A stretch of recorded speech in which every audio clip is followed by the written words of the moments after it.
Selamat pagi, Jess. Saya mau mandi, tapi baca komen ini. Tak bacain dulu komennya, tak replayin VT-nya ya, Jess. Pak Jess, aku konsumsi racikan makcin biji alpukat. Racikan teh biji alpukat cap makcin ya. Bukan yang lain, TJIN, karena udah banyak yang niru-niru. Saya nggak tahu isinya racikan apaan tuh ya. Sehat walafiat, dalam dan luar. Olahraga jalan pagi keliling komplek perumahan 30-60 menit. Wah, ini cukup bener ya, bagus banget ya. Minum racikan makcin pagi bangun tidur. Nih saya juga bawa nih, keluar kota pun saya bawa. Jangankan keluar kota, ke Dubai pun kemarin kita bawa ini, Jess. Nih saya bawa nih. Kalau istri saya kan sukanya repot-repot, dia bawain gitu. Kalau saya kan maunya orang ngelonong gitu. Ya. Nih, ada banyak hal yang perlu diluruskan. Terutama untuk teman-teman yang usianya 35 ke atas. Jess, olahragawan saja umur 35 tahun pensiun. Kamu umur 35 tahun yang tidak pernah punya latihan fisik seperti mereka, malah main futsal. Kamu yang tidak pernah punya latihan fisik seperti olahragawan umur 35 tahun, mainnya bulu tangkis, ngawur itu, Jess. Hati-hati itu. Ya, hati-hati, makannya ngawur pula. Ini resiko nih kalau kamu perhatikan ya. Ingat baik-baik, kenapa banyak orang lari di lapangan terus tato mati. Orang main bulu tangkis tato mati. Ya. Orang main futsal, main sepak bola tato mati. Beritanya kan kamu enggak dengar. Itu kalau dihitung banyak banget itu. Kenapa? Jawabannya simpel. Kamu sudah mencicil masalah melalui makananmu. Yang kamu makan itu gula, dan gula. Nasi gula, jajanan gula, minuman gula, cemilan gula. Ayo, apa aja semuanya gula yang dimakan. Nah, terus kemudian kamu diajari untuk membenci protein, membenci telur, membenci daging, membenci ikan, membenci seafood, membuang itu semua. Nah, terus sudah dipastikan yang kamu makan apa? Buah, sayur, buah, sayur. Buah, sayur itu gula, Jess. Namanya sakrosa sama fruktosa. Sayur itu sakrosa, buah itu fruktosa. Gula itu semua. Makanya saya tidak pernah membuat konten buah dan sayur. Nah, terus kemudian olahragamu yang memicu kamu membuat sirkulasi besar.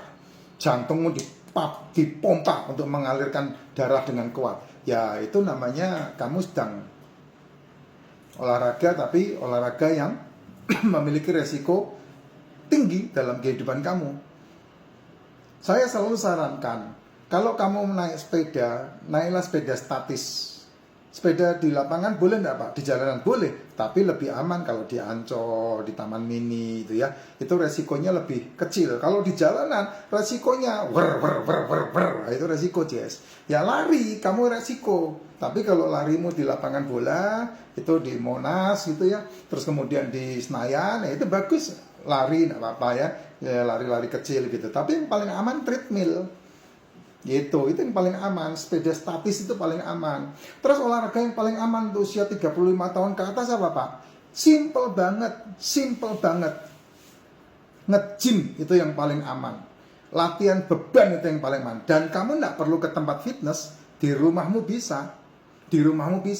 Nih ya, di sini nih, Jess. Nih, ini ada kursi. Nih, kursi. Kamu begini aja bisa nih, Jess. Nah, pegangan kursi cuman berdiri gini.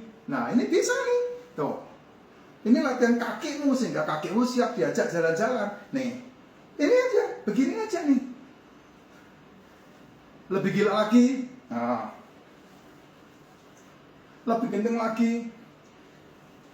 Tuh, nggak perlu ke tempat nge-gym. Nih,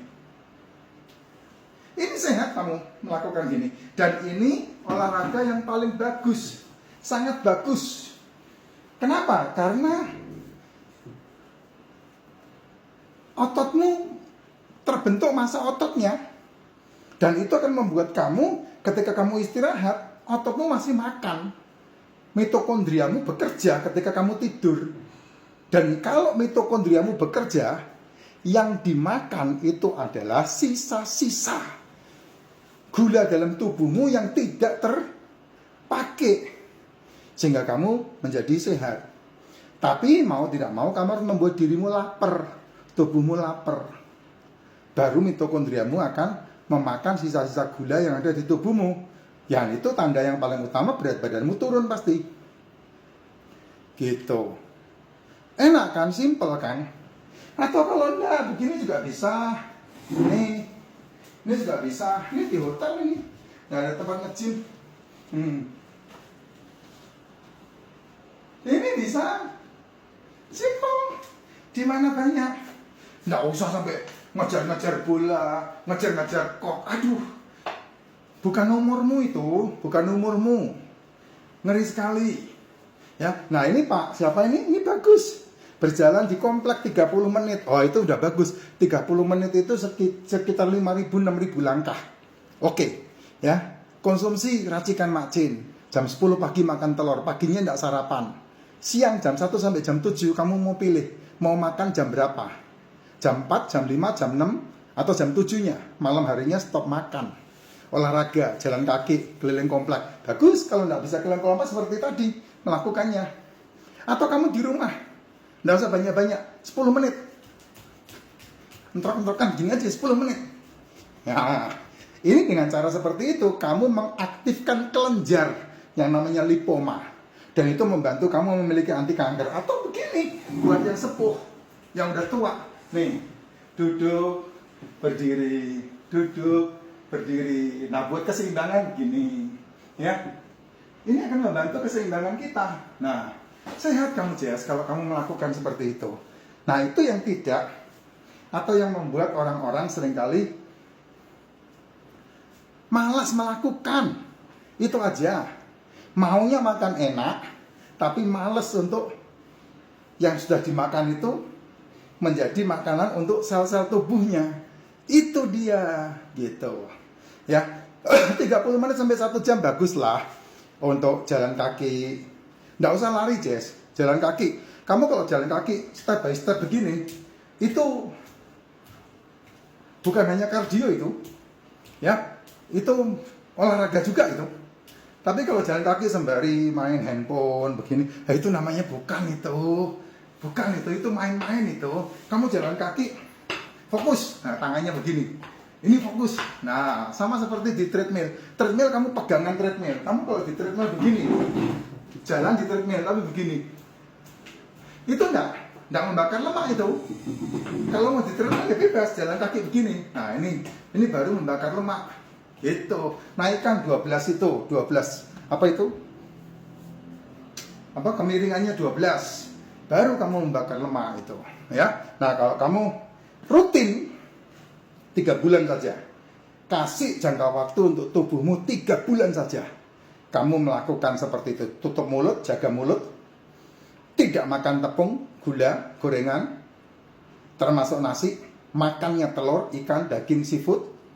Dimasak apa aja monggo silahkan. Nah, kamu akan menyembuhkan dirimu sendiri. Yang saya ngomong ini terutama kamu yang punya masalah degeneratif, komplikasi, metabolic syndrome. Itu yang paling utama. Punya masalah jantung, diabetes, cuci darah, ginjal, kanker, tumor, ya, apalagi itu, prostat, apalagi, Alzheimer, autis untuk anak-anak, apalagi. Ayo, liver, semuanya banyak itu. Penyakit-penyakit, 3 penyakit tadi. Lebih dari penyakit itu, 3 penyakit itu ya kamu pergi ke konvensional, mau dioperasi mungkin, sambung tulangnya mungkin, ya, dijahit mungkin, nah itu pergi ke konvensional. Tapi kalau urusan-urusan kesalahan kamu, karena kamu tidak memberi makan selmu bertahun-tahun, ya yang bisa mengobati ya kamu sendiri. Karena kalau kamu pergi ke konvensional, akan kambuh 3 tahun, 5 tahun kemudian kanker, dioperasi, diradiasi. Kambuh lagi 3-5 tahun yang akan datang. Caranya sembuh bukan dari konvensional, bukan dari operasi, bukan dari radiasi. Kamu perhatikan deh ketika kamu di ronsen, ya kamu di ronsen. Orang yang membawa kamu pergi ke tempat ronsen itu, mereka pakai jubah besi itu, jubah baja itu. Bajunya baju baja. Sementara kamu tidak pakai baju, ditembak begitu. Ronsen itu. yang bawa kamu ke tempat ronsen aja ketakutan kena